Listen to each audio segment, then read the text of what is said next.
नमस्कार मित्रांनो, तुमचे स्वागत आहे श्री स्वामी समर्थ. मित्रांनो, आज आहे आषाढी एकादशी. आजपासून म्हणजेच आषाढी एकादशीपासून तुम्ही रोज हे एक काम करायला सुरुवात करा. 21 दिवसातच तुमच्या मनातील जीही इच्छा असेल ती इच्छा पूर्ती होईल. पण तुम्ही हे काम थांबवू नका. हे काम रोज तुम्हाला जेवढे दिवस करता येईल, 1 महिने, 2 महिना, 3 महिने करता येईल तेवढे दिवस करा. आणि कमीत कमी 21 दिवस केलं तरी चालेल. विष्णू भगवान 21 दिवसात तुमची इच्छा नक्की पूर्ण करतील.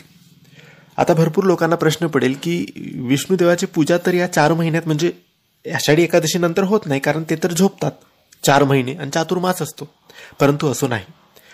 विष्णू भगवान झोपले तरी आपली भक्ती, आपली सेवा आपण सुरू ठेवावी. कारण हा चातुर्मासाचा काळच असतो भक्ती आणि सेवेसाठी, शांत मनासाठी, देवाला अर्पण करून देण्यासाठी. आणि या 4 महिन्यात आपल्याकडून जेवढी आपण सेवा करू शकू तेवढी आपण सेवा करायची आहे. अन्नदान, वस्त्रदान, ग्रंथदान, गरिबांना मदत.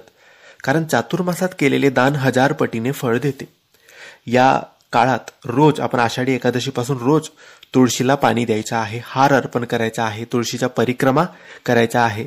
कारण विष्णूला अत्यंत प्रिय असलेली ही तुळस असते. आणि इथे आपण जर परिक्रमा केली, दिवा लावला, पूजन केले तर त्याचे पुण्य आपल्याला मिळते.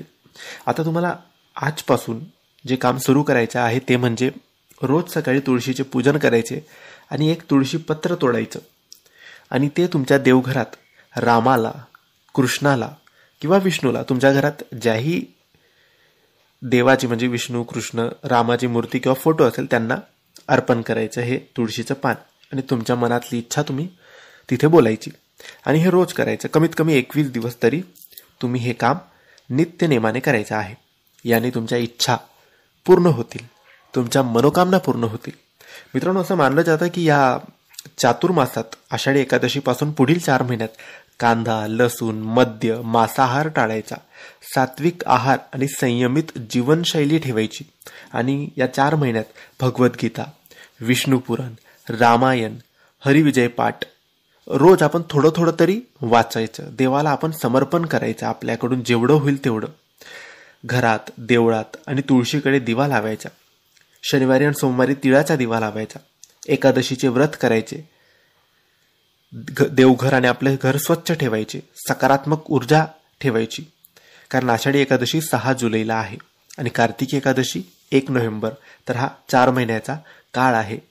तर नक्की तुम्हाला जेवढं जमेल तेवढं एक तुळशीचं पान तर तुम्ही विष्णू भगवानाकडे ठेवा, पण त्यासोबत काही गोष्टींचे पालन सुद्धा करा. याने तुमच्या घरात भरभराट येईल. पैसा, सुख, समृद्धी कोणत्याही गोष्टीची कमी राहणार नाही.